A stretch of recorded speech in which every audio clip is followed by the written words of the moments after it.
అందరికీ నమస్కారం. నేను రమ. ఈ రోజు మనతో ఉన్నారు ప్రముఖ ఆధ్యాత్మికవేత్త, జ్యోతిష పండితులు, దత్తాత్రేయ గణపతి ఉపాసకులు మరియు అమ్మవారి సేవకులు బ్రహ్మశ్రీ మురళీధర్ శర్మ గురువు గారు ఉన్నారు. ద్వాదశ రాశుల వారందరికీ ఏ విధంగా ఉంటుంది, ఎటువంటి జాగ్రత్తలు తీసుకోవాలనేది గురుగారితో మాట్లాడి తెలుసుకుందాం. నమస్తే గురుగారు.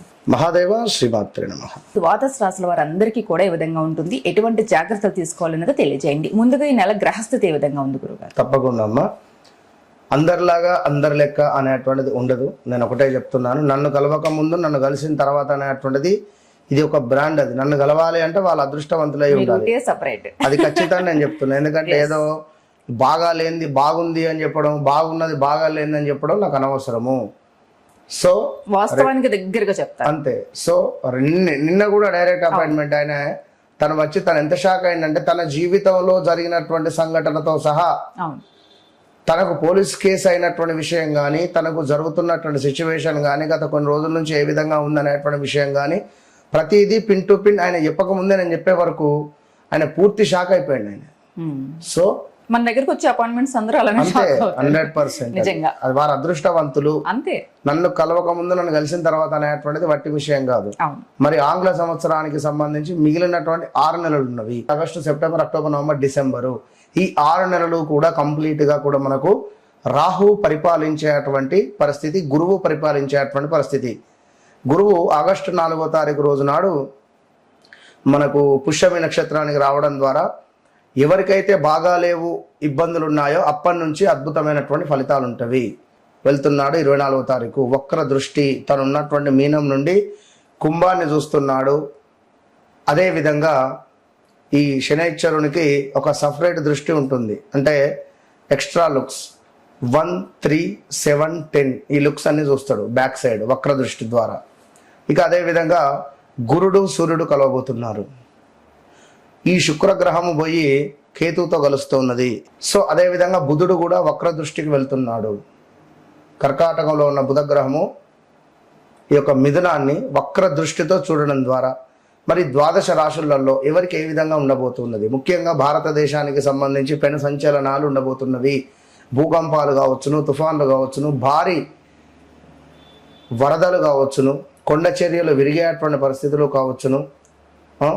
ఈ మనకు సైనికులు ఉంటారు, సైనికులకు సంబంధించినటువంటి వార్తలు అధికంగా మనము వినేటువంటి పరిస్థితి ఉంటుంది తరచూ కూడా. సో తెలుగు రాష్ట్రాలు కావచ్చును, మిగిలిన రాష్ట్రాలకు సంబంధించినటువంటి గవర్నమెంట్స్లలో కొంత వాదనలు ఉండే పరిస్థితులు, అదేవిధంగా కొంతమేర ఒక పెద్ద పార్టీ రిలేటెడ్ వారు కొంత డౌన్ఫాల్ అయ్యేటువంటి పరిస్థితులు కూడా గోచరిస్తూ ఉన్నవి. ఇక సినీ ఇండస్ట్రీలో చూసుకున్నట్టయితే రాబోయే 6 నెలలలో పెను సంచలనాలు అంటే మరీ ముఖ్యంగా ఒక పేరు ప్రఖ్యాతలు ఉన్నటువంటి ఒక డైరెక్టర్ ఇంట్లో ఒక విషాదం కావచ్చును, అదేవిధంగా ఒక మంచి ఇండస్ట్రీలో ఇప్పుడిప్పుడు వచ్చినటువంటి ఒక హీరోయిన్కు కొంత పర్సనల్ విషయాలు కొన్ని బయటికి వచ్చేటువంటి పరిస్థితులు కావచ్చును. ఇలాంటివి చాలా అద్భుతమైనటువంటివి. కొన్ని ప్లస్లు ఉన్నవి, కొన్ని మైనస్లు ఉన్నవి. సో ఓవరాల్గా ద్వాదశ రాశులకు ఇప్పుడు ఇక్కడ మనం చెప్పేది గోచార ఫలితాలు. గ్రహచారము, గోచారము రెండు కూడా 2 కళ్ళ లాంటివి.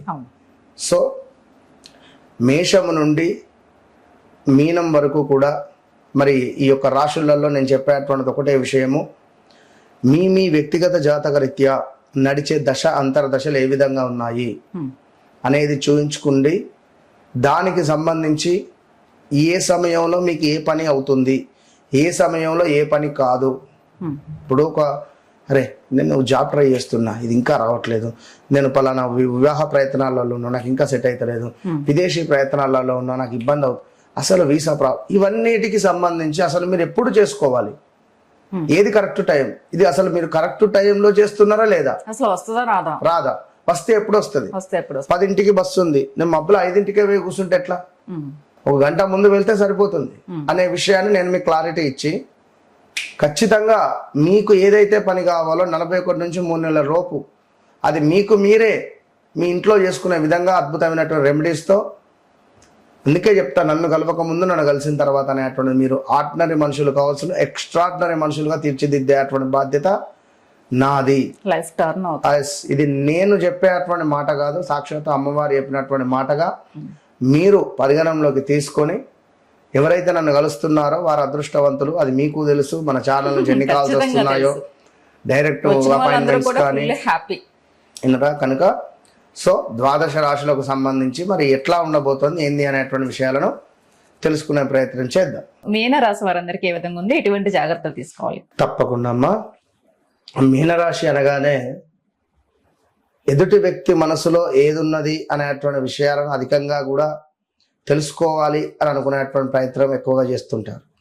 ఏదో తెలియని భయం, ఆ భయం దేనికి అనేది వారికి అర్థం కాని పరిస్థితి ఉంటుంది. సో ఎదుటి వ్యక్తి మాట్లాడిన తర్వాత అన్నట్టుగా మాట్లాడేటువంటి పరిస్థితులు కానీ కొంతమేర వీరికి గత 2022 ఆగస్టు నుండి 2023, 24, 25, 26 స్టిల్ ఈ రోజు వరకు కూడా, అంటే 2026 మే వరకు కూడా పరిస్థితి బాగా లేదు. డబ్బులు వస్తాయి, ఖర్చు అయిపోతాయి. అనారోగ్య సమస్యలు కానీ, హౌస్ రిలేటెడ్ చేంజెస్ కానీ, రూమ్స్ చేంజెస్ కానీ, బ్రేకప్స్ జరగడం కానీ, లేదా ఎవరైనా పరిచయం అవ్వడం కానీ, పరిచయం అయినటువంటి వారి నుండి కొంత మనస్పర్ధలు రావడము, మళ్ళీ కలవడం కావచ్చును. లేదా పనిచేసే చోట మనం ఎంత వర్క్ పెట్టి పని చేసినా కూడా మనకి ఏమైనా బ్యాడ్ నేమ్ రావడము, రూమర్స్ క్రియేట్ అవ్వడాలో ఎన్నెన్నో కూడా అనుభవించినటువంటి దాఖలాలు వెళ్ళిపోయినాయి. మరి ప్రజెంటుగా గత ఒక 2-3 నెలల నుండి వీరికి కూడా ఏదో అనేటువంటి పరిస్థితి ఉన్నది. సో వివాహం అయింది అనుకుందాం, సంతానం కోసం ఎదురు చూస్తూ ఉండేటువంటి వారు చాలా మంది ఉన్నారు. వివాహం కోసం ఎదురు చూస్తూ ఉండేటువంటి వారు చాలా మంది ఉన్నారు.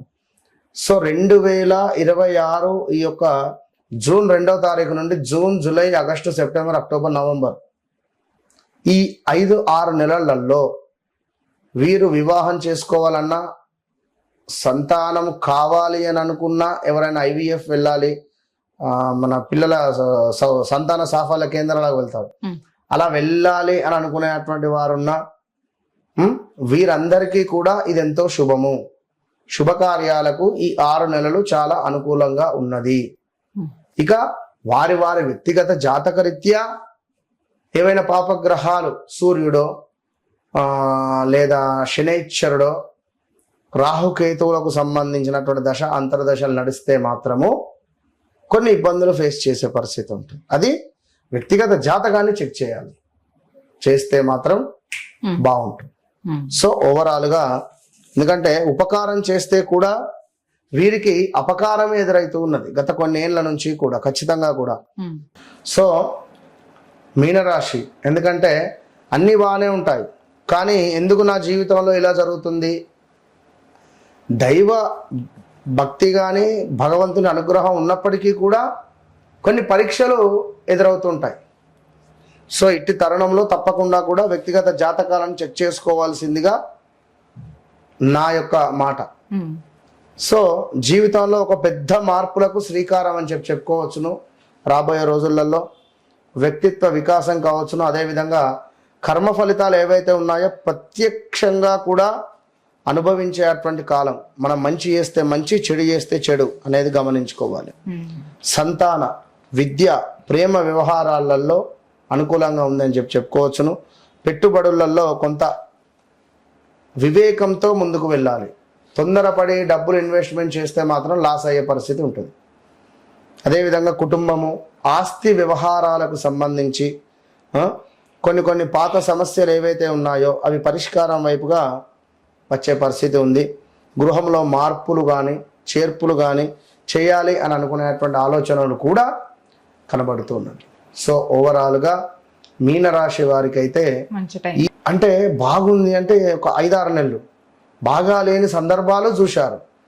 సో బాగున్న సందర్భాలు ఇవి. దీనికంటే ఇంకా అద్భుతంగా ముందు ఉన్నవి లేవని కాదు, కానీ ఇదే నెల, ఇదే సంవత్సరం ఎండింగ్లో ఒక పెద్ద దెబ్బ మాత్రం ఉంటుంది. Be careful. ఇదే ఇయర్ 2026 ఎండింగ్లో తప్పకుండా ఇబ్బందులు ఎదుర్కొనేటువంటి పరిస్థితి మాత్రం ఉంటుంది. సో చాలా అంటే చాలా జాగ్రత్తగా ఉండండి. వ్యక్తిగత జాతకాన్ని 1-2 సార్లు చెక్ చేసుకోండి.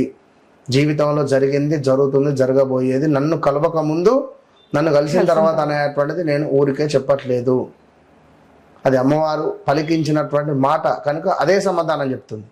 అంత ఈజీ మాట కాదు అది. అవును. కనుక అది పరిస్థితి. వీళ్ళకి పరిహారం ఏదైనా చెప్పండి. పరిహారం అంటే సముద్రము తీరాలలో ఉన్న దేవాలయ దర్శనాలు, నదీ తీరంలో ఉండేటువంటి వద్ద స్నానాది కార్యక్రమాలు చేసి అక్కడ దర్శనాలు ఎక్కువగా చేసుకోవడం ద్వారా మనీ ఫ్లోటింగ్ ఉంటుంది, డబ్బు అనేటువంటిది రాబడి ఉంటుంది, కొంత కోరికలు నెరవేరుతాయి. ఉదాహరణకు ఇప్పుడు మనకు విజయవాడ అమ్మవారి యొక్క నది ఉన్నది, అక్కడ మన దర్శనం చేసుకోవచ్చు ఉదాహరణ. తర్వాత శ్రీశైలం, పాతాళ గంగ లైక్ ఇట్లాంటివి. ఇలా ఏమైనా సముద్రము ఉదాహరణకు మనకు గోకర్ణ క్షేత్రం కావచ్చును, లేదా ఇలా ఇంకా ఏదైనా పర్వాలేదు. ఓకే ఓకే గురుగారు, నమస్తే.